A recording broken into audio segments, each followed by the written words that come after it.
በሀገሪቱ ባለፉት 3 ወራት 33 በመቶ የዋጋ ግሽበት መመዝገቡን የመንግስት ኮሚኒኬሽን አገልግሎት አስታወቀ። አሸባሪ ህወሓት በወረኢሉ ከተማ ትምህርት ቤቶችን፣ ግብረሰናይ ድርጅቶችና ሌሎች መሰረተ ልማቶችን ማውደሙ ተገለጸ። ጤና ይስጥልን በድጋሚ እንደምንላችኋል። 7 ሰዓት ሆኗል። ከኢትዮጵያ ቴሌቪዥን የሰዓቱን ዜና ነው። መሰለ ገብረውት ነኝ። ባለፉት 3 ወራት በሀገሪቱ የ33 በመቶ የዋጋ ግሽበት መመዝገቡን የመንግስት ኮሚኒኬሽን አገልግሎት አስታወቀ። የምግብ ነክ ሸቀጦች በባለፈው ህዳር 38.9 የዋጋ ግሽበት ታይቷል። ምግብ ነክ ባልሆኑት ደግሞ 1 በመቶ ጭማሪ አሳይቷል ብሏል የመንግስት ኮሚኒኬሽን በሰጠው መግለጫ። የዋጋ ግሽበቱ መንግስት እየወሰደ ባለው የተለያዩ የኢኮኖሚ አስተዳደራዊ እርምጃዎች በተወሰነ መልኩ መቀነስ እንደተቻለም የመንግስት ኮሚኒኬሽን አስታውቋል። የመንግስት ኮሚኒኬሽን ሚኒስትር ዴኤታ ሰላማዊት ካሳ ባለፉት 3 ወራት የተፈጠረውን የዋጋ ግሽበት አብራርተዋል። ባለፉት 3 ወራት ውስጥ የማክሮ ኢኮኖሚ አፈጻጸማችንን ስንመለከት የህዳር ወር ላይ በተለይ አጠቃላይ የዋጋ ግሽበቱ ወደ 33 በመቶ መሆኑን መመልከት ይቻላል። 33 በመቶ ሆኖ ተመዝግቧል። ይህም እንግዲህ ካለፉት 2 ተከታታይ ወራት አንፃር ስንመለከተው በጥቂት መልኩ የመቀነስ አዝማሚያ ማሳየቱንም እንደዚሁ ቁጥሮቹ ያመለክታሉ። በተመሳሳይ የምግብ ነክ የዋጋ ግሽበትን ስንመለከት ወደ 38.9 በመቶ ሆኗል። ይህም ከጥቅምት ወር ጋር ስናነጻጽረው የምግብ ነክ የዋጋ ሁኔታ ወደ 1.7 በመቶ አካባቢ ቅናሽ አሳይቷል።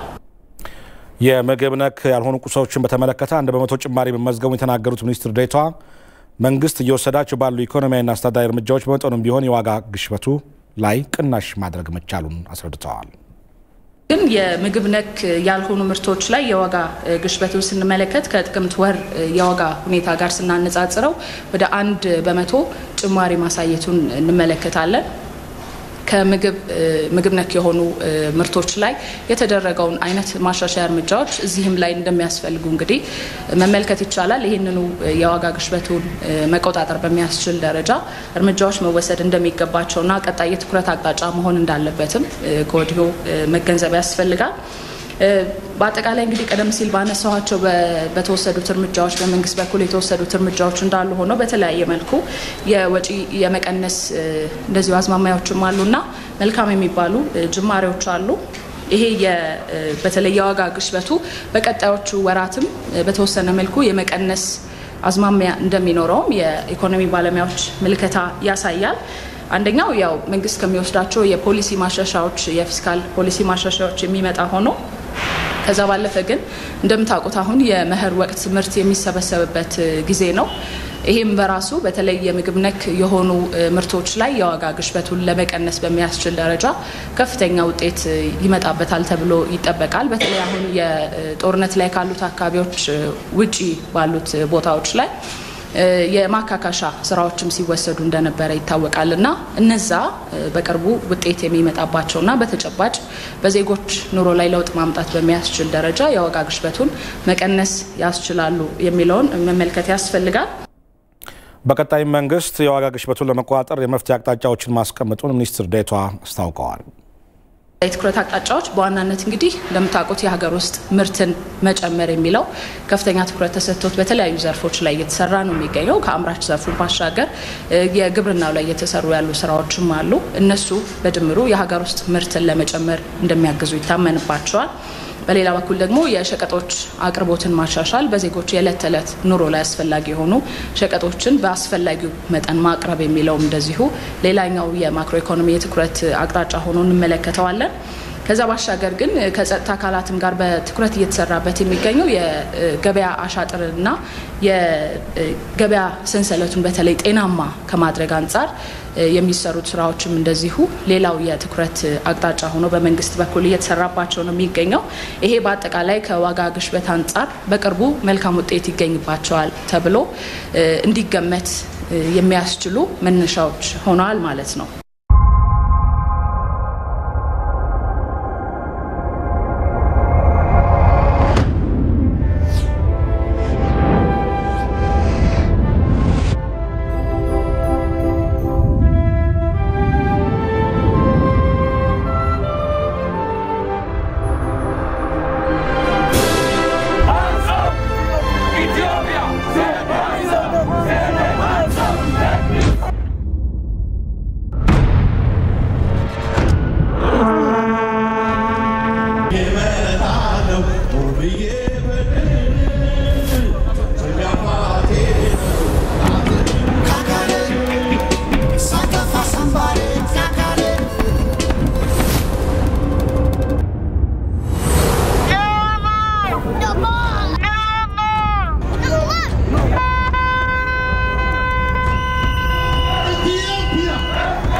አሜሪካና ምዕራባውያን በኢትዮጵያ ላይ የሚያደርጉትን ጫና እንዲያቆሙ በጃማይካ የሚኖሩ ኢትዮጵያና የኢትዮጵያ ወዳጆች ጠየቁ። በጃማይካ ዋና ከተማ ኪንግስተን የሚኖሩ ኢትዮጵያና ትውልደ ኢትዮጵያን እንደዚሁም ጃማይካውያን የበቃ ንቅናቄን አካሂደዋል። ሂሩት አልታሰብ የምዕራባውያንን ኢፍታዊ ድርጊትና የአዲሱ የቀኝ ግዞት አካሄድን በማውገዝ የሚካሄደው ተቃውሞ እንደቀጠለ ነው። #ኖሞር የበቃ ንቅናቄ የኢትዮጵያ የቅርብ ወዳጅ እንደሆኑ ከሚታወቁትና በተለይም ከንጉስ ኃይለ ሥላሴና ከፓን አፍሪካኒዝም ጋር የጠለቀ ቁርኝት ያላቸው ጃማይካውያን ተቀላቅለውታል። Let's give her a big round of applause, brothers and sisters. በጃማይካ ዋና ከተማ ኪንግስተን የሚኖሩ ኢትዮጵያውያንና ትውልደ ኢትዮጵያውያን እንዲሁም አፍቃሪ ኢትዮጵያ የሆኑት ጃማይካውያን በከተማዋ በሚገኘው የአሜሪካ ኤምባሲ ፊት ለፊት በመገኘት ተቃውሟቸውን በሰላማዊ ሰልፍ በመግለጽ ለኢትዮጵያ ድምጻቸውን አሰምተዋል። ሰልፈኞቹ የአሸባሪው የህወሓት ወረራና ምዕራባውያን በኢትዮጵያ ላይ እያደረሱ ያሉትን ኢፍታዊ አካሄድና ጫና እንዲያቆሙ ጠይቀዋል። This no more #movement is to call for Ethiopia to stand as one country. ይህ በቃ ንቅናቄ ኢትዮጵያውያን ትውልደ ኢትዮጵያውያን በአንድ በመቆም ወራሪውንና አሸባሪውን የህወሓት ቡድን የምዕራባውያንና ሚዲያዎቻቸው እንዲሁም አሜሪካ በኢትዮጵያ ላይ የሚያደርሱትን ጥፋትና ጫና ለማስቆም የሚደረግ ሰላማዊ ንቅናቄ ነው። ዛሬ እዚህ የተገኘነው እኛም በጃማይካ ይህንን ንቅናቄ ለማስቀጠል ነው። ሰላም፣ ፍቅር፣ አንድነት ለሀገራችን ኢትዮጵያ። ሰልፈኞቹ ባወጡት መግለጫም የአሜሪካ መንግስት የኢትዮጵያ ሉዓላዊነት ለመድፈር ለአሸባሪው ቡድን ከምታደርገው ድጋፍ ባሻገር የኢኮኖሚ ማዕቀብ ጥላለው በማለት የምታደርገውን ማስፈራሪያና ዛቻ እንድታቆምም ጠይቀዋል። We are here standing against the US government support for the rebel group TPLF in Ethiopia. እዚህ የተገኘነው የአሜሪካ መንግስት ለአሸባሪው ህወሓት ቡድን እያደረገ ያለውን ድጋፍ ለማውገዝና ምዕራባውያንና አውሮፓውያን በኢትዮጵያ ላይ የሚያሰራጩትን ሐሰተኛ ዘገባና የተሳሳተ አቋም ለማውገዝ ነው። በዲሞክራሲያዊ መንገድ የተመረጠን የኢትዮጵያ መንግስት መቃወማቸውም ፍትሃዊ ያልሆነ ነው። በዳው የኢትዮጵያ ህዝብ ኢኮኖሚ ላይ ማዕቀብ ለመጣል አሜሪካ የምታሴረውን ሴራም አጥብቀን እንቃወማለን። #ኖሞር ንቅናቄ ከትውልደ ኢትዮጵያን በተጨማሪ በጃማይካ ኪንግስተን የሚኖሩ የራስ ተፈሪያን ማህበረሰብ ፓን አፍሪካኒስቶች ሰላምና ፍቅር ሰባኪ የሆነው ሰፊው የጃማይካ ህዝብ እንዲሁም ሌሎች ተሳትፈውበታል።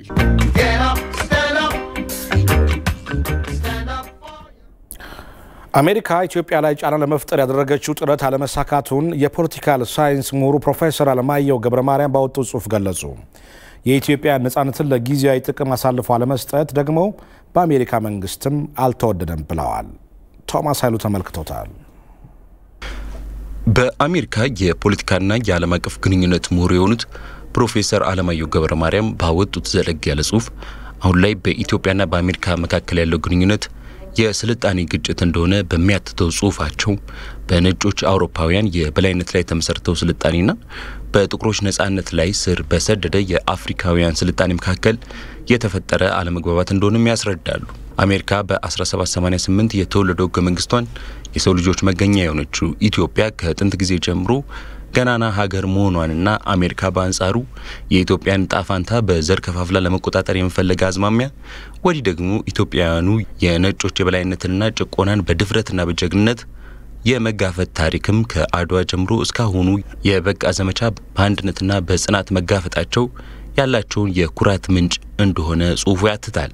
ኢትዮጵያ በአህጉር አፍሪካ ያላትን የኒዮ ኮሎኒያልና የኢምፔሪያሊስት ጭምብሎችም በድፍረት በመጋፈጥ እያደረገች ያለው አኩሪ ገድል ኢትዮጵያውያኑ ከህይወታቸው በላይ ለሀገራቸው ሉዓላዊነት መከበር ቅድሚያ የሚሰጡ በመሆናቸው ከ3000 ዓመት በላይ ነጻነታቸውን ጠብቆ መቆየት እንዲችሉ አስችሏቸዋልም ብሏል ጽሑፉ። ታዲያ አሜሪካ የኢትዮጵያን ሉዓላዊነት ያላከበረችው ለምንድነው? በተለይም የሽብር ኃይል የሆነው ህወሓትን በመደገፍ የሐሰተኛ መረጃ ዘመቻ የማዕቀቦችን ጥላ ለማስፈራሪያን ጨምሮ ሌሎች በርካታ እኩይ እንቅስቃሴዎች ምርጫቸው የሆነው ለምንድነው ብሎም ጽሑፉ ይጠይቃል። በቅርቡ የአሸባሪው ህወሓት ቃል አቀባይ ወደ አዲስ አበባ እንድንገባ አሜሪካ ትፈልጋለች በሚል በሰጠው ቃለ መጠይቅ አሜሪካ ከአርመኒው ቡድን ጋር ያላትን ግንኙነት አስረጂ አድርጎ ጽሑፍ አስቀምጦታል። የቀድሞ የአሜሪካ ፕሬዝዳንት ዶናልድ ትራምፕ ለአፍሪካውያኖች ያለውን አሉታዊ እይታ በብዛት በጥቁሮች የተመረጡ የአሁኑ ፕሬዝዳንት ጆ ባይደን በእርግጥ የምርጫ ውለታ ቢኖርበትም በተመሳሳይ ለጥቁሮች የተንሸዋረረ እይታ ያለው መሆኑንም ጽሑፉ ይገልጻል። በተለይ ፕሬዝዳንት ጆ ባይደን በአሜሪካ ታሪክ ትልቁ የወንጀል ህግን ሲያጸድቅ ወጣት ጥቁር ወንዶች አደገኛ የዱር እንስሳ ናቸው በሚል በድፍረት በመናገሩ ብዙዎችን አስገርሟል። ይህ ታዲያ በጥቁር አሜሪካውያኖች ላይ የፈጸመው ኢፍትሃዊነት በኢትዮጵያ ላይም ለመድገም ይፈልጋልን ብሏል። አሸባሪው ህወሓትም በ1980ዎቹ ስልጣን ላይ ማን አስወጣው? አሁን ደግሞ አሸባሪውን ኃይል በመደገፍ ኢትዮጵያ ላይ የውክልና ጦርነት ያደረገ ያለው ማን ነው? የውሸት መረጃዎችንም በኢትዮጵያ ላይ በመፈብረክና ማዕቀብ ለመጣል እንዲሁም የተናበበ ዲፕሎማሲ ጫና በማድረግ ህወሓትን ወደ ስልጣን እንዲመለስ ያደረገ ያለው ማን ነው ለሚል ጥያቄ ቀላል ምላሽ የሚሆነው አሜሪካ የሚለው ይሆናልን ብሏል ጽሑፉ። ይህም አሸባሪ ህወሓት የኢትዮጵያ መከላከያ ሰራዊት ላይ ጥቃት ከፈጸመበት እስከ ማይካድራና ጋሊኮማ ላይ ንጹሃንን እስከ ጨፈጨፈበት ያለው በጽሑፉ ተካቷል። ይህና መሰል መረጃዎችን ያካተተው ጽሑፉ በኢትዮጵያውያን አንገዛም ባይነት የነ አሜሪካ ናምበርካቹ ዛቻና ማስፈራሪያ አለመስራቱም ላለፉት 27 ዓመታት አሻንጉሊት መንግስት ሆኖ ሲገድል ሲያፈናቅልና ሲዘርፍ የነበረው ህወሓትን አሁን ላይ ወደ ስልጣን ለመመለስ ተመራጭ ሆኖ ለአሜሪካ ቀርቧል። የታሪክ የሃይማኖትና የስልጣኔ ምንጭ የሆነችው ኢትዮጵያ አቋሟ ገና ከ200 ዓመታት በፊት በስደተኞች ለተመሰረተችው አሜሪካ የማይዋጥ ቢሆንም በባርነት ከመኖር ለነጻነት መስተዋት የሚለውን ቢልን የሚያስቀድመው ኢትዮጵያዊ በቀላሉ እጁ ማይጠመዘዝ መሆኑን ፕሮፌሰር አለማየሁ ገብረማርያም በጽሑፋቸው አብራርተዋል።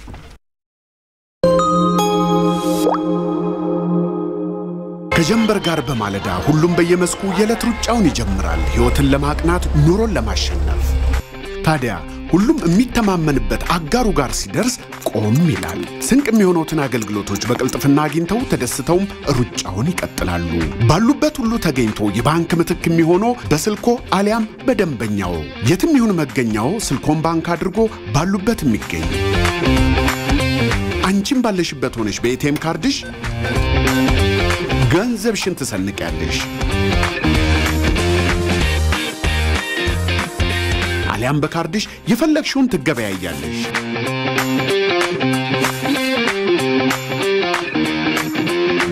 በቦታ ሳትወሰን በስልክ ብቻ ከስራም ሳትጉላላ የተቀላጠፈ አገልግሎት ታገኛለሽ። የምንጊዜም አጋራችሁንና ሩጫችሁን ልናፈጥን በቅርበት እናገለግሎታለን። የኢትዮጵያ ንግድ ባንክ ሁሌም የሚተማመኑበት ባንክ። አሜሪካ የህወሓት ታጣቂዎች በአማራና በአፋር ክልል የፈጸሟቸው የሰብአዊ መብት ጥሰቶች፣ የጭካኔ ድርጊቶችና የሲቪል ተቋማትን ውድመት አወገዘች። የህወሓት ታጣቂዎች በሁለቱ ክልሎች ስለፈጸሟቸው የጭካኔ ድርጊቶችና ውድመቶች የተመለከቱ ሪፖርቶች አሳስበውኛል ብለዋል የባይደን አስተዳደር ባወጣው መግለጫ። የድርጊቱ ፈጻሚዎች በህግ እንዲጠየቁ መንግስት ምርመራ እንዲያካሄድም ጠይቀዋል። አሸባሪ ህወሓት ቡድን በአማራና በአፋር ክልሎች በወራ በያዛቸው አካባቢዎች የፈጸማቸውን ለመናገር የሚከብዱ እጅግ ዘግናኝ የሰብአዊ መብት ጥሰቶች፣ የጅምላ ጭፍጨፋዎችና የንብረት ዘረፋ ውድመቶች ዓለም አቀፍ ተቋማት በቦታው በአካል ተገኝተው እንዲመለከቱም የፌዴሪ መንግስት ጥሪ ማድረጉ ይታወቃል። መንግስት ይህንን የህወሓት የሽብር ተግባር ዓለም አቀፉ ማህበረሰብ እንዲያወግዝም ሲጠይቅ ቆይቷል። የሽብር ቡድኑ ህወሓት የፈጸማቸውን መጠነ ሰፊ የሰብአዊ መብት ጥሰቶችና የጅምላ ጭፍጨፋዎች በይፋ ለማውገዝ አሜሪካ ዳተኛ ሆና ቆይታለች።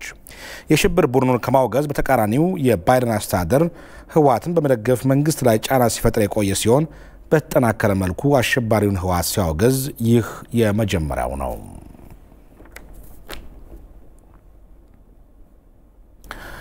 አሸባሪ ህወሓት በስልጣን ላይ ለመቆየት በንጹሃን ዜጎች ላይ ጭፍጨፋን ይፈጽም እንደነበረ ተገለጸ። ቡድኑ በጋምቤላ ኞዋክ ብሔረሰብ ላይ ያደረሰው በደል ከፍተኛ እንደነበረም ሂዩማን ራይትስ ዎች በወቅቱ ገልጿል። በዚህ ጉዳይ ላይ ሪፖርተራችን አቤል ሙሉጌታ ያጠናቀረው ዘገባ አለ። አሸባሪው የህወሓት ቡድን ኢትዮጵያን ባስተዳደረበት 27 የግፍ ዓመታት በርካታ በደሎች በመላ ሀገሪቱ በዜጎች ላይ ተፈጽመዋል።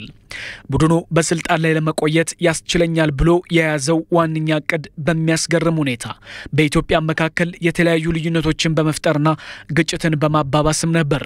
ሲያሻውም የመብት ጥያቄ የሚያነሳለትን አካል በማሸማቀቅና ንጹሃንን በመጨፍጨፍ በርካታ ጥፋትንም እያደረሰ የቆየ ቡድንም ነው። ዓለም አቀፉ የሰብአዊ መብት ተሟጋች ቡድን በፈረንጆቹ 2003 ታህሳስ ላይ በጋምቤላ ክልል ባኙዋክ ብሔረሰብ ላይ ባደረሰው ጥቃት 424 ያልታጠቁ ንጹሃን ዜጎችንም ገድሏል ብሏል። አሸባሪው የህወሓት ቡድን በወቅቱ ባደረሰው ጥቃት ሰለባ ከሆኑት መካከል ኦባላ ህይወቱን ለማትረፍ ወደ ደቡብ ሱዳንም ተሰዷል። ከመሞት መሰንበት ይሻል እንዲሉ በስደት ህይወቱን በርካታ ውጣ ውረዶችን ያሳለፈው ኦባላ በስደተኞች ካምፕ ውስጥም 10 ዓመታትን ያሳለፈ ሲሆን አሁን ላይ አሜሪካ ውስጥም ይገኛል። በአሜሪካም የኦስቲን ከተማ ምክር ቤት አባል ሆኖ እያገለገለ ነው።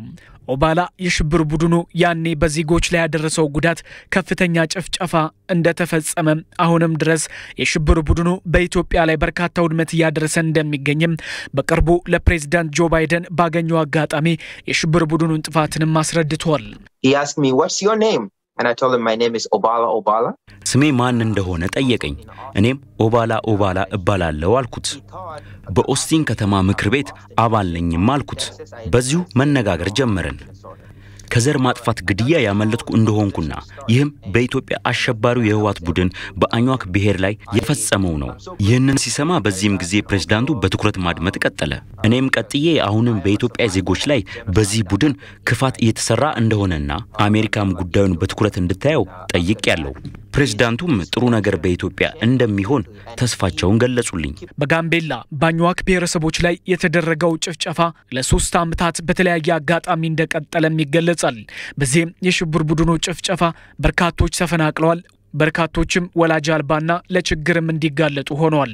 ያኔ የሽብር ቡድኑ ታጣቂዎች በወቅቱ ባለቤቷን የገደሉባት አንዲት ሴት ሁኔታውን እንዲህም ትገልጸዋለች። 8 soldiers surrounded my husband, repeatedly hitting him. 8 የታጠቁ ኃይሎች ባለቤቴን ከበቡት፣ ደጋግሞ ተኮሱበት፣ ወዲያው ወደቀ። በወደቀበት ከፍተኛ ጉዳት አደረሱበት። በመጨረሻም ህይወቱ አለፈ። ማልቀስ እንኳን አልቻልኩም። ምክንያቱም ደግሞ ምን እየተፈጠረ እንደሆነ እንኳን ማወቅ ተስኖኛል። አስከሬኑን ጥለውት ሄዱ። እኔና ልጄም ብቻችንን ቀረን። የህወሓት የሽብር ቡድን አሁንም በተለያዩ የአማራ ክልል አካባቢዎች ንጹሃን ላይ ሰብአዊ ጥቃትን አድርሷል፣ እያደረሰም ይገኛል። የሽብር ቡድኑን ሀገር የማፍረስ እኩይ ተልዕኮ ለመግታትም በያውደ ውጊያው ኢትዮጵያውያን እየተፋለሙት በድል እየገሰገሱም ይገኛል። አሸባሪ የህወሓት ቡድን ወሯቸው በነበሩ የአማራና የአፋር ክልል አካባቢዎች ከፍተኛ የሰብአዊ መብት ጥሰቶችን በመፈጸም ሴቶችና ህጻናትን ለማህበራዊና ስነ ልቦናዊ ቀውስ ዳርጓል። በሽብር ቡድኑ ወረራ በተለይ ተጎጂ ለሆኑት ሴቶችና ህጻናት የስነ ልቦና ማማከርና ሌሎች የጤና ድጋፎችን ማድረግ አንገብጋቢ ጉዳይ ሆኗል። ሪፖርተራችን ዋሊ ታምር በዚህ ጉዳይ ያጠናቀረው ዘገባ አለ። አሸባሪው የህወሓት ቡድን አገርን ለማፍረስ ያለመው አልሳካለት ሲል ንጹሃንን በመግደል ንብረትን በማውደም ጾታዊ ጥቃትንና ኢሰብአዊ ተግባራትን በመፈጸም አረመኔነቱን አሳይቷል። በተለይም በአማራና በአፋር ክልሎች ቡድኑ ባደረሰው ጉዳት በርካታ ወገኖች ለከፋ ማህበራዊ ቀውስ ተዳርገዋል። 3 ጊዜ ሲያቀባብልብኝ 3 ጊዜ እግሩ ላይ ወደኩ። ሊደፍር ሞክሮ 4 ወንዶች ናቸው። ልጆች አሉሽ አለኝ። አዎ አሉኝ። እንዳንቺ ቆንጆ ናቸው አለኝ። ሷ ጋር ነበር ለለቱ የሸሸሁት። እሷ ቤት አሰጥቶ ነው ደፈረ። ቤተሰብን ሁሉንም ነገር ተለይተ በኖር በጣም ይከብዳል። በሽብር ቡድኑ አስገድዶ መድፈር የተፈጸመባቸው ሴቶችም ከሚገጥማቸው አካላዊ ጉዳትና የጤና ችግሮች ባሻገር የሚደርስባቸው ስነ ልቦናዊ ስብራት የከፋ መሆኑን ዶክተር ወዳጀነ ማረና ይገልጻሉ። አንዲት የተደፈረች ሴት በጣም ብዙ ጉዳት ይመጣባታል። በተለይ ደግሞ ከቫዮለንስ ጋር የተደበደበች ከተደፈረች ከአንድ ሰው በላይ ለ3 ለ4 ለ10 ሆኖ ከደፈሯት በጣም ከባድ የስነ ልቦና ችግር ያመጣባት። አሸባሪው ህወሓት ከፈጸማቸው ወንጀሎች መካከልም በህፃናት ላይ የሚደርሰው ጉዳት ሌላው አስከፊው ገጽታ ነው። ወንድማቸው ሲገደል ያሉ፣ አባታቸው ሲገደል አይተዋል፣ ደም ሲፈስ አይተዋል። በዛ እድሜ ጭንቅላታቸው ሊሸከመው የማይችሉት ከባባድ ነገሮች አይተዋል። ካልተረዱ በስተቀር ውስጣቸው የሚቀመጠው ነገር ለቀሪ ዘመናቸው ስብዕናቸውን የሚያውክ ነው እነሱም በጭንቀት ይሰቃያሉ ይሄ ፖስት ትራውማቲክ ስትረስ ዲስኦርደር ለሁሉም ነው የሚሆነው ህፃናቱም ላይ ካዩት ነገር የተነሳ በጣም መጨነቅ ያንን ሪሊቭ ማድረግ ሲተኙ ይመጣባቸዋል ትምህርት ቤት ሆኖ ይመጣባቸዋል በጣም ይጨነቃሉና ህፃናቶቻችንን በጣም ይጎዳሉ ሜዳ ላይ በትናን ሄደቹ ከዚህ በታችም አንድ ህፃን ልጅ አለች ሴት ልጅ እንግዲህ እግዚአብሔር ያሳድጋል እንጂ ለምንም አይፈልጅ ዶክተር ወዳጀነህ መለያየትና ጦርነት የሚያደርሰውን ጉዳት በመረዳት አንድነትን አስጠብቆ ለትውልድ ማቆየት ይገባልን ብለዋል ይሄንን ሁሉ የትምህርት ቤቶች ውድመት የክሊኒኮች የሄልዝ ሴንተሮች ጥፋት የሰዎችን ሞት የህቶቻችንን መደፈር አይተን ትርፍ እንደሌለው አይተን ያመጣውን ኪሳራ አይተን ከዚህ ካልተማረን መቼም አንማር ስለዚህ መማር ያለብን ከዚህ ምንድነው የሚያዋጣን ወንድማማችነት ነው እህትማማችነት ነው ህብረ ብሔራዊ አንድነት ነው የሚያዋጣን በጦርነቱ ምክንያት ከቤተሰባቸው ተፈናቅለው ለተለያየ ማህበራዊ ቀውሶች የተዳረጉ ወገኖችን መልሶ ማቋቋም የሁሉም ማህበረሰብ ድርሻ ሊሆን እንደሚገባም ተገልጿል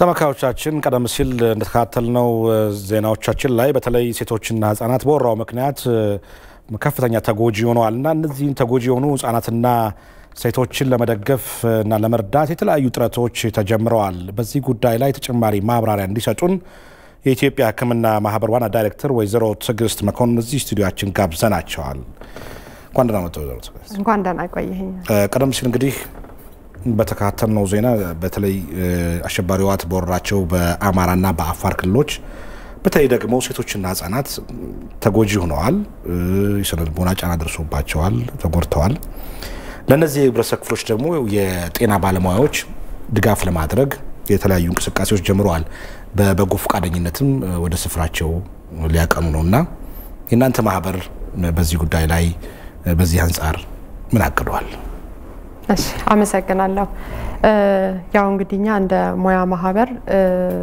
በዚህ ጉዳይ ላይ መወጣት ያለብን በጣም በርካታ ኃላፊነቶች ይጠበቁብናል ስለዚህ በመጀመሪያ ደረጃ ያደረግነው ምንድነው የችግሩን ስፋትና ጥልቀት ከሚመለከታቸው የመንግስትና የተለያዩ ሞያ ማህበራትንም አብሮ በማደራጀት የችግሩን ስፋት በተወሰነ መልኩ የተለያዩ ሪፖርቶችንም ከጤና ሚኒስቴር ከተለያዩ ድርጅቶች በመሰብሰብ የጉዳዩ ያለበትን ሁኔታ ለመረዳት ሞከረን ያንን ካጠናከርን በኋላ ቀጥታ የሄድነው ምንድነው በተለይኛ የሞያ ማህበራት አባላቶቻችንን የበጎ ፈቃድ አገልግሎት ከመስጠት አንፃር ሰፊ ድርሻ ስለሚኖራቸው በዛ ዙሪያ የማነሳሳት ያንን ስራ የማቀናጀት ስራ እየሰራን ያለነው ስለዚህ ከዚህ አንፃር በመጀመሪያ ደረጃ ያደረግነው ምንድነው ባለሙያዎቻችን ባለን የስራ ግንኙነት ላይ የሚመዘገቡበትን ፕላትፎርም ስታብሊሽ አደረግን ሁሉም ባለሙያ ኢትዮጵያ ውስጥም አዲስ አበባም አጠቃላይ ክልል ውስጥ ያሉ ባለሙያዎች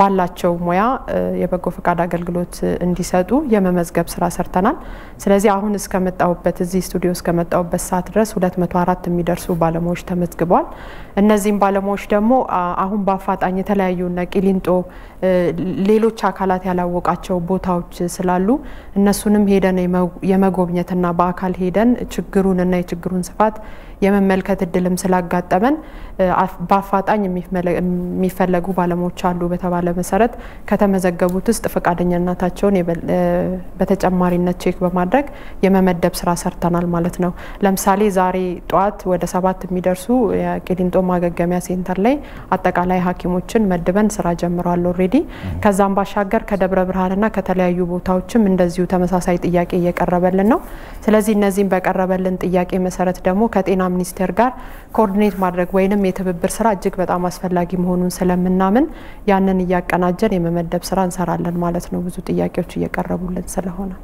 በጣም ጥሩ አሁን በተለይ ሽብር ቡድኑ እንግዲህ ከዚህ በተጨማሪ በጤና ተቋማት ላይም ከፍተኛ ውድመት አድርሷል እንግዲህ እንደሚታወቀውና እንደ የጤና ተቋማቱ እንደገና ለማደራጀት በእናንተ በኩል የእናንተ ማህበር ተሳትፎ ምን ሊሆን ይችላል ጥሩ እንግዲህ እንደነገርኩ የበጎ ፈቃድ አገልግሎት ለሞያ ማህበራት የበጎ ፈቃድ አገልግሎትን ማደራጀት ወይንም ደግሞ ማስተባበር ትልቁና ዋነኛው ስራችን ቢሆንም ሰርቪሱን ወይም አገልግሎቱን ከመስጠት ባሻገር ደግሞ በአሁን ሰዓት ትልቅ ስራ መሰራት እንዳለ ያለበት ብለንም የምናምነው የወደሙ ጤና ተቋማት ባለሙያዎችም የተሰደዱበት ሁኔታ ስላለ ያ እጅግ በጣም የሁሉንም አካላት ርብርብ የሚያስፈልግ ስራ ስለሆነ በዋናነት እዚህ ላይ ልንሰራ ያሰብነው ምንድነው አንደኛ የሀብት ማሰባሰብ ስራ ላይ በስፋት እየተንቀሳቀስን ነው የምንሰራው በሁለተኛ ደረጃ ደግሞ ሙያዊ ድጋፍ መስጠት ይህ ስራ በሚሰራበት ሰዓት ሙያዊ ድጋፍ መስጠት እጅግ በጣም አስፈላጊ ሆኖ ስላገኘ ነው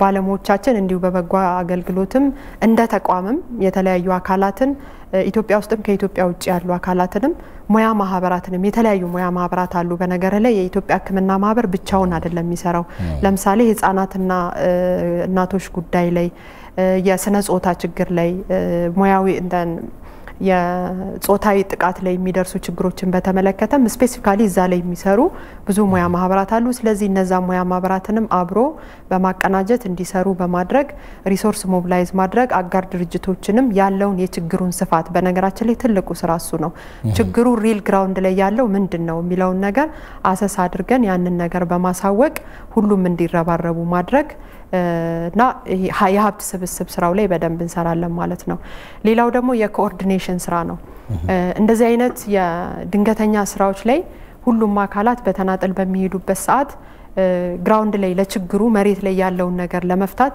ብዙ ጊዜና የመበጣጠስ አይነት ነገር ሊመጣ ስለሚችል እኛ ምናምነው ሁሉም በተቀናጀ ኢፈርት አንድ ላይ ሰብሰብ አድርጎ በተናበበ መልኩ ሙያዊ በሆነ መልኩ ስራዎች እንዲሰሩ እናደርጋለን ማለት ነው በዚህ ላይ ደግሞ በሶስተኛ ደረጃ በደንብ በስፋት እየሄድንበት ያለ ነው የኢትዮጵያ ሕክምና ማህበር ከቅርብ ጊዜ ሆዲ ራሱን ከእንደገና ሪስትራክቸር አድርጓል ከኢትዮጵያም ባሻገር ከኢትዮጵያ ውጪ ያሉ በብዙ ሀገራት ላይ ተሰራጭተው ትልቅ ስራ እየሰሩ ያሉ ሐኪሞች አጠቃላይ ጤና ባለሙያዎች አሉና ስለዚህ ያን ስትራክቸር ኦሬዲ ዘርግተናል እነሱ የሚሳተፉበት በሀገራዊ ጉዳዮች ላይ ከእንደገና ለሀገራቸው ተመልሰው ህብረተሰባቸውን ባለሙያዎቹን ልምዳቸውን ሼር በማድረግ በሀብትም በተለያየ መልኩ ድጋፍ እንዲያደርጉ በቅርብ ጊዜ የጀመርነው ስትራክቸር አለ ስለዚህ አሁን በቋሚነት የምንሰራውን ስራ አቁመን ሙሉ ለሙሉ ፊታችንን ወደዚያ ዙረን ለነሱ ድጋፍ መስጠት ኢንፎርሜሽን ፕሮቫይድ በማድረግ ሊሆን ይችላል መስራት የፈለጉትን ነገር ደግሞ በማቀናጀት የተለያዩ ቴክኒካል ድጋፍ በመስጠትና ሁኔታዎችን በማመቻቸት በተለይ ከጤና ሚኒስቴር ጋር ሆነን በቅርቡ እየሰራን ያለነው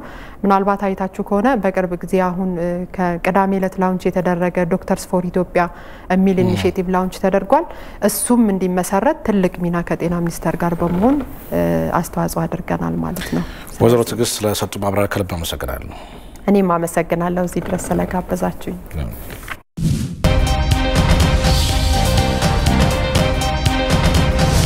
ኢቲቪ አራት ማዕዘን ከሰኞ እስከ ዓርብ ከ6 ሰዓት ጀምሮ ወደ እናንተ ይደርሳል በየዕለቱ በየአቅጣጫው በአራቱም ማዕዘን አዲስ ክስተት አዲስ መረጃ አለ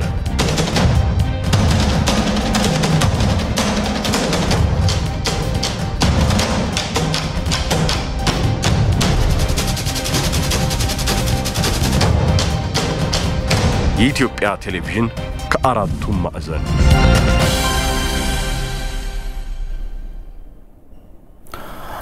ምዕራባውያንና ሚዲያዎቻቸው የህወሓት የሽብር ቡድን አዲስ አበባን ለመቆጣጠር መቃረቡን የሚገልጹ የሐሰት ዘገባዎችን ሲነዙ በሌላ በኩል ደግሞ ዜጎቻቸውን ከከተማዋ ለማስወጣት አሁንም ሲውተረተሩ ይታያል ዜጎቻቸውን እንዲሁም የሽብር ቡድኑ ከፍተኛ ሽንፈት እየደረሰበት ባለበት በዚህ ወቅትም ሳይቀር የሀገራቱና የሚዲያዎቻቸው ይህን መሰል ሽብር ለመንዛት ጥረት ከማድረጋቸው ጀርባ ያሉ መረጃዎች ምን ይመስላሉ? ሪፖርተራችን ፋሲካ ያሉ ታስቃየናለች።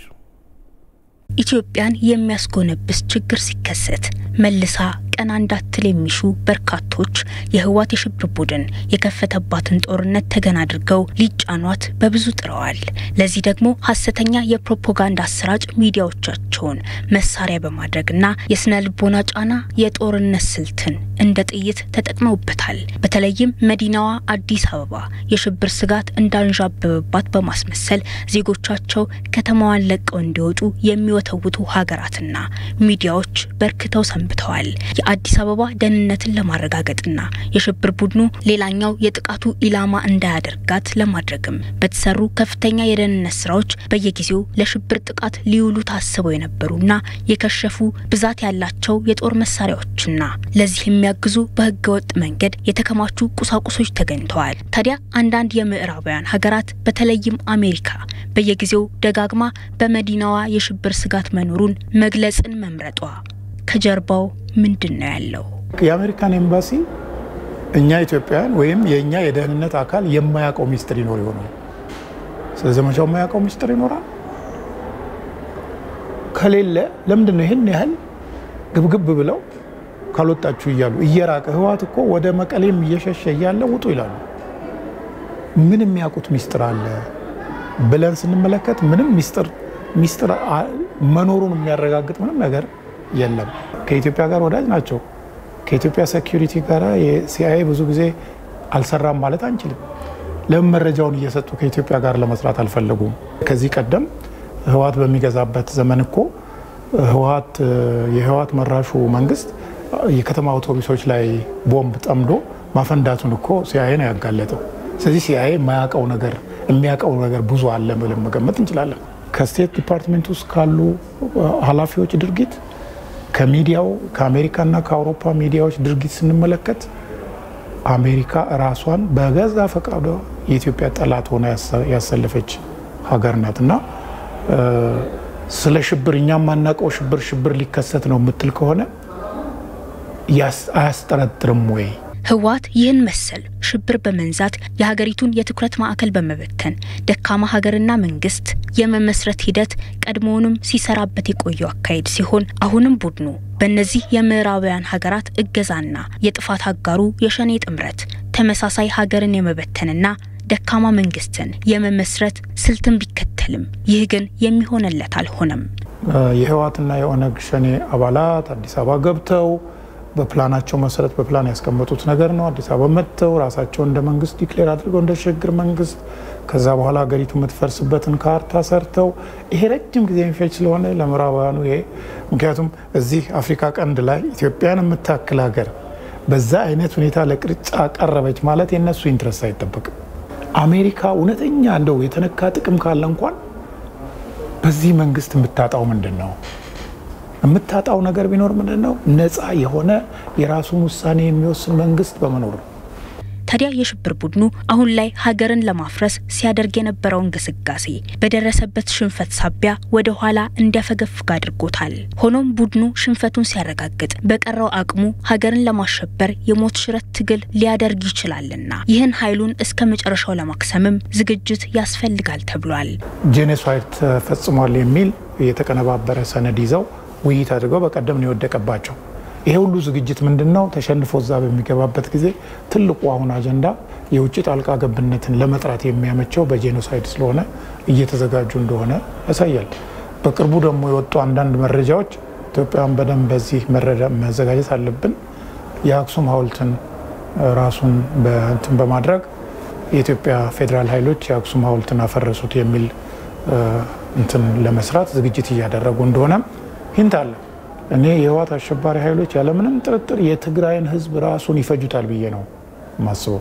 ከፈጁትና ከገደሉት በኋላ ይሄው በድሮን ገደሉት ብለው እንደሚዘጋጁ ሚዲያውም ይሄው ከቱርክ በተገኘ ድሮን የትግራይ ህዝብ አለቀ ብለው እንደሚመጡ መጠርጠር ይቻላል። ሽንፈቱን ማመንና መቀበል ያልወደደው የህዋት የሽብር ቡድንና ኢትዮጵያን በሐሰተኛ መረጃ ለመክሰስ ካሁኑ ያኮበኮቡት አንዳንድ የምዕራባውያን ሀገራትን ሴራ ለመቀልበስ ግን ጠንካራ ስራ ከዜጎች ይጠበቃል ተብሏል። ተመልካቾቻችን አሁን ደግሞ ከደሴ ጊዜያዊ ስቱዲዮ ዜናዎችን እናቀርባለን። ወደ ብሩክ ተስፋ ይመራቸዋለሁ። አመሰግናለሁ መሰለ። ጤና ይስጥልን ክቡራን ተመልካቾቻችን፣ ከኢትዮጵያ ብሮድካስቲንግ ኮርፖሬሽን ከደሴ ጊዜያዊ ስቱዲዮ ዜናዎችን ማሰማችሁ ይሆናል። ብሩክ ተስፋዬ ነኝ። አብራችሁን ቆዩ። አሸባሪው ህወሓት በወረኢሉ ትምህርት ቤቶችን ማውደሙን የወረዳው አስተዳደር ገለጸ። የሽብር ቡድኑ የዳግማዊ አፄ ምኒልክን ቤተመንግስትና የመንግስት ተቋማትን በማውደም ታሪክ እንዲጠፋ አድርጓል። ሪፖርተራችን ጌቱ ላቀው ከስፍራው ተከታዩን ዘገባ አድርሶናል። በወረኢሉ አሸባሪው ህወሓት ብዙ የማግባቢያ ቃላትን ቢጠቀምም ግብሩ ግን ተቋማትን መዝረፍና ማውደም ሆኗል። በወረኢሉ የሚገኘው አጠቃላይ ከፍተኛ መሰናዶ ትምህርት ቤት በቡድኑ ውድመት ደርሶበታል። የትምህርት ቤቱ መስታወት ረግፏል። መቀመጫዎቹንም ውጪ በማውጣት ማደሪያ አድርገውት እንደነበር ሰምተናል። አሸባሪው ህወሓት በወረኢሉ ያደረሰው ውድመት የከፋ መሆኑን የወረዳው ዋና አስተዳዳሪ አቶ ሰለሞን ተፈራ ገልጸውልናል። በጣም ተራ ነገር ሳይቀር ስፒል ሳይቀር ነው ጭነ ሄዱት። ሌላ ምንም ልዘረዝርልህ ስለማልችል ማለት ነው። የተወተንም እንኳን ኮምፒውተር እንኳን መጫን እንኳን ማይችሉት ሃርድዌሩን አውጥተው ነው ሄዱት። ስለዚህ ሙሉ ለሙሉ የመንግስት ተቋማትን ይሄ የቀረ የሚባል ነገር የለም። ከዚህ ጋር ተያይዞ የግል ድርጅቶችንም ጭምር እና የግለሰብ ሀብቶችንም ጭምር አውድሟል። አሸባሪ ቡድኑ ያደረሰው ዘረፋና ውድመት ቀላል የሚባል አይደለም የሚሉት አቶ ሰለሞን ተፈራ ያገኘውን ሁሉ ዘርፈዋል ብለውናል። ሱቅ ላይ ክብሪት እንዳይቀር ተደርጎ ነው የተሄደው። የግለሰብ ቤት በሙሉ ተሰባብሮ ሹካ ማንኪያ እንዳይቀር ተደርጎ የተጫነበት አግባብ ነው ያለውና በጣም የሚዘገንን አርሶ አደሩ ጋር ስትሄድ ዱቄት፣ በርበሬ፣ ሽሮ፣ በግና በሬ ላም ማቶ ያው በግድ ነው ግዴታ ነው። ማንንም አይጠይቁም ማረድ ነው። ስለዚህ አንበጣ እንጂ ህዝብ ሊዋጋ የመጣ ህዝብ አይመስልም የተደረገውና በጣም ያሳዝናል። አሁን የምንገኘው በወረኢሉ በሚገኘው የዳግማዊ አጼ ሚኒሊክ ቤተመንግስት ግቢ ውስጥ ነው። ይሄ ግቢ እንግዲህ እንደሚታወቀው ዳግማዊ አጼ ሚኒሊክ እዚህ ያሰሩት ቤተመንግስት ሲሆን በርካታ ቅርሶችም እንደነበሩበት የሚነገርበት አካባቢ ነው። በዚህ ቤተመንግስት በ1983 በኋላ አሸባሪው ህወሓት ወደ ስልጣን መምጣቱን ተከትሎ የአጼ ሚኒሊክ እልፍኝ የነበረውን ቦታ አፍርሰው አዳራሽ በመስራት ከዛ በኋላ ብዙ የመንግስት መስሪያ ቤቶች በዚህ ቦታ ላይ እንዲኖሩ በማድረግ ታሪክ እንዲጠፋ ከፍተኛ ሚና መጫወታቸውን እዚሁ አካባቢ ያገኘኋቸው የታሪክ ሰዎች አጫውተውኛል። አሁን የምንገኝበት ቦታ ላይ ከጀርባዬ ያለችውን ዛፍ አጼ ሚኒሊክ እንደተከሏት የሚያሳይ ሬክላም የተለጠፈበት ቢሆንም አሸባሪው ህወሓት አሁን ወደ መሃል ሀገር ለመሄድ ባደረገው ጥረት ውስጥ እዚህ ወረኢሉ ከተማ ላይ ሲደርስ ካጠፋቸው ከተሞችና አካባቢዎች ውስጥ አንዱ ወረኢሉ እንደሆነ ይታወቃል። ከዚህ ውስጥ ደግሞ እንግዲህ በ1985 እና ከዛ በኋላ ማጥፋቱን ተከትሎ ያልጨረሳቸውን ነገሮች ለመጨረስ ወደዚህ ቤተመንግስት ገብቶ በርካታ ጥፋቶችን እንዳደረሰ ተመልክተናል። በዚህ ግቢ ውስጥ እንግዲህ ቤተመንግስት ለመሆን ወይም ደግሞ ቤተመንግስት ነው ለማለት የሚያስችሉ ቅርሶችን ለማግኘት በጣም አስቸጋሪ ነው። ይሄ እንግዲህ በሁለት ዙር እንደተፈጸመ ነው የተነገረኝ ከ1983 በኋላና አሁን ሰሞኑን በተካሄደው ወረራ ማለት ነው። ስለዚህ በዚህ ግቢ ውስጥ ያሉትን የመንግስት መስሪያ ቤቶች በተለይ የፋይናንስ ተቋም እዚህ ግቢ ውስጥ ነው ያለው። ይሄንን የፋይናንስ ተቋም መረጃዎቹ እንዲጠፉ ዶክመንቶቹን በማቃጠል እንዲሁም የትን በመበተን ምንም ማስረጃ እንዳይኖር የማድረግ ስራዎች ተሰርተዋል። እንግዲህ አሁን ላይ በሩም ላይ ሲገባ የዳግማዊ አጼ ሚኒሊክ ቤተመንግስት የሚል ጽሁፍ ነበረው። ያንንም ጽሁፍ ወደ ራሳቸው መንገድ ቀይረው ጽሁፉንም አውጥተው ጥለውታል። ያንን ተመልክተናል። ከዛ ውጪ የመንግስት መስሪያ ቤት እዚህ ያሉትን የመንግስት መስሪያ ቤቶች በሙሉ ዶክመንታቸውን ጥለዋል፣ አቃጥለዋል፣ ቢፈልጉትን ወስደዋል እና ከፍተኛ የሆነ ዘረፋ ያካሄዱበት ቦታ እንደሆነ ለመመልከት ችለናል። አሸባሪው ህወሓት ተቋማትን ሲዘርፍና ሲያወድም በተጠና መንገድ ባለሙያዎችን በመያዝ ስለመሆኑ ድርጊቱ ይናገራል። አሸባሪው በወረኢሉ የኢትዮጵያ ብሮድካስቲንግ ኮርፖሬሽን የቴሌቪዥን ማሰራጫና የቴሌ ማማን አውድሞ ሸሽቷል። ይህንንም ጉዳይ ጌቱ ላቀው አሰናድቶታል። አሸባሪው ህወሓት በሄደበት ቦታ ሁሉ በደረሰበት አካባቢዎች ተቋማትን ማውደም፣ ህብረተሰቡ የሚጠቀምባቸውን የአገልግሎት መስጫ ተቋማትን ሙሉ ለሙሉ ማውደም ከቻለም ደግሞ ዘርፎ መሄድን እንደ አማራጭ አድርጎ ሲጠቀም እንደነበር አስተውለናል። አሁን የምንገኝበት የኢትዮጵያ ብሮድካስቲንግ ኮርፖሬሽን የወረኢሉ የቴሌቪዥን ማሰራጫ ጣቢያ ግቢ ውስጥ ነው የምንገኘው። በዚህ ግቢ ውስጥ እንግዲህ አሸባሪው ህወሓት ጣቢያው ሙሉ ለሙሉ አገልግሎት እንዳይሰጥ ለማድረግ በሚችለው አቅም ሁሉ ይሄንን ተግብሮ ነው ከዚህ ፈርጥጦ የጠፋው። እንግዲህ ከጀርባዬ ያለውን መረጃ መቀበያ ዲሹን እንዳያገለግል ለማድረግ ካርዶቹን በሙሉ አውልቋቸዋል፣ ጥሏቸዋል። እነዛንም ከቦታው ላይ ከካርዱ ላይ ተፍቀው ወልቀው ተመልክተናል።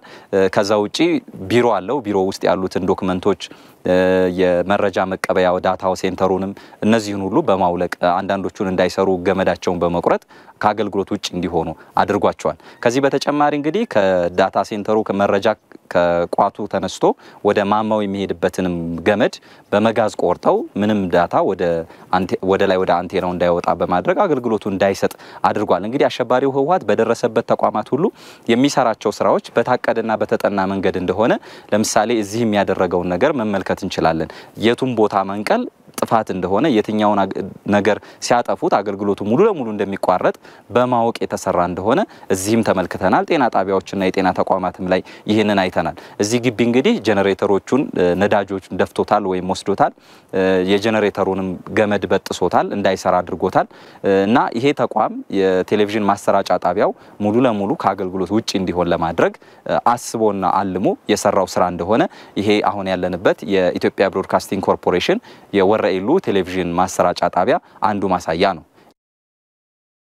ይህ ደግሞ አሁን የምንገኝበት እዚሁ በወረኢሉ የአጼ ሚኒሊክ ቤተመንግስት ግቢ ውስጥ የሚገኘው የቴሌ ማማ ነው። ይህንን የቴሌ ማማ እንግዲህ አሸባሪ ህወሓት በወረራ እዚህ አካባቢ በነበረበት ሰዓት ኬብሎቹን በመቆራረጥ የባትሪዎቹን በማውጣት የሚጠቅሙትን እቃዎች በሙሉ ለይቶ በመውሰድ አንዳንዶቹንም እዚሁ በመጣል የጄኔሬተር እቃዎችን የሚጠቅሙትን በመውሰድ ሌሎቹንም እዚሁ በማውደም ጥቅም እንዳይሰጥ አገልግሎት እንዳይሰጥ ለማድረግ ያደረገበት ቦታ ላይ ነው የምንገኘው። እንግዲህ ይሄንን የቴሌ ማማ ስንመለከተው ብዙ እቃዎቹ ሊወሰዱ የሚችሉ አይነት ነገር አይደሉም።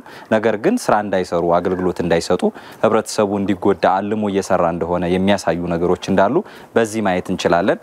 ኬብሎቹንም ጭምር ወደ ላይ የሚወጡትን ወደ ማማው የሚወጡትን ኬብሎች በመጋዝ በሚመስል ነገር ተቆራርጠዋል። ባትሪዎቹ በሙሉ ወጣተው እዚሁ ተጣጥለዋል። የተወሰኑትን ግን ራሳቸው ጭነው እንደወሰዷቸው ለማወቅ ችለናል። የህወሓት የሽብር ቡድን ያወደመው የቦሩ ሜዳ ጠቅላላ ሆስፒታል በሁለት ቀናት ውስጥ የድንገተኛና የወሊድ ሕክምና አገልግሎት መስጠትን ሊጀምር ነው። በዚህ ጉዳይ ላይ ተጨማሪ ማብራሪያ ሊሰጠን ሪፖርተራችን ሰለሞን ጸጋዬ ከደሴ በቀጥታ መስመራችን ላይ ነው የሚገኘው። ሰለሞን፣ እስኪ በአጠቃላይ በቦሩ ሜዳ ጠቅላላ ሆስፒታል ላይ የደረሰው ውድመት ምን ያህል ነው? አሁን ሆስፒታሉ ያለበት ቁመና ምን ይመስላል? አመሰግናለሁ ብሩክ። እንግዲህ የቦሩ ሜዳ ሆስፒታል የተመሰረተው 1947 ነው። ላለፉት 6 ዓመታትና ከዛ በላይ ለምስራቅ አማራና አጎራባች ክልሎች የጤና አገልግሎትን ሲሰጥ የቆየ ታላቅ የጤና ተቋም ነው። ይህ ሆስፒታል እንግዲህ የህወሓት የሽብር ቡድን በደሴና አካባቢዋ ወረራ ከፈጸመበት ጊዜ ጀምሮ የሆስፒታሉ ንብረት የቻሉትን ያህል ዘርፈው ያልቻሉትን ደግሞ አውድመውታል። በአሁኑ ወቅት ሆስፒታሉ አገልግሎት መስጠት የማይችልበት ደረጃ ላይ ደርሷል። ይህ ሆስፒታል እንግዲህ በርካታ ስፔሻሊስት ወይም ልዩ የህክምና አዋቂዎች የሚገኙበት በተለይ በስጋ ደዌና በአይን ህክምና ታዋቂ የሆነ ሆስፒታል ነው። እንግዲህ ይህ ሆስፒታል አገልግሎት እንዳይሰጥ ነው ያደረገው የህወሓት የሽብር ቡድን ማለት ነው። ንብረቶቹ ሙሉ ለሙሉ በመዝረፍና በማውደም እንግዲህ ሆስፒታሉ በአሁኑ ሰዓት ያሉትን ችግሮች ተቋቁሞ አገልግሎት ለመስጠት እየሞከረ ነው። ምክንያቱም በአካባቢው ያሉ ማህበረሰብ ክፍሎች የጤና አገልግሎት በማግኘት እየተቸገሩ ነው። ያነጋገርናቸው በርካታ ነፍሰ ጡር ሴቶች 9ኛ ወራቸው ተቃርቧል። ለመውለድ ቀናት የቀርቧቸው ነፍሰ ጡር እናቶች የወሊድ አገልግሎት ህክምና ማግኘት አልቻሉም። ቦሩ ሜዳም ደሴም ቢመጡ በተመሳሳይ ኮምቦልቻ ላይም በተመሳሳይ መልኩ ሆስፒታሎች ስለወደሙ የህክምና አገልግሎት ማግኘት ተቸግረው ለመውለድ ተቸግረዋል። እንዲሁም በርካታ ዜጎች የተለያዩ ህክምና አገልግሎት ማግኘት የሚፈልጉ የደም ግፊት፣ ስኳር እና ሌሎች የህክምና አገልግሎት የሚፈልጉ ዜጎች ተቸግረው እንዳሉ ነግረውናል። በተለይ የወሊድ ህክምና አገልግሎት ማግኘት የሚፈልጉ እናቶች በርካታ ከመሆናቸው ጋር ተያይዞ መቸገራቸውን ገልጸዋል። መንግስትም በጉዳዩ ላይ ትኩረት በመስጠት የድንገተኛ ክፍልና የወሊድ ህክምና አገልግሎት በዚህ 2 ቀን ለመጀመር የቦሩ ሜዳ ሆስፒታል ማለት ነው ዝግጅቱን አጠናቋል።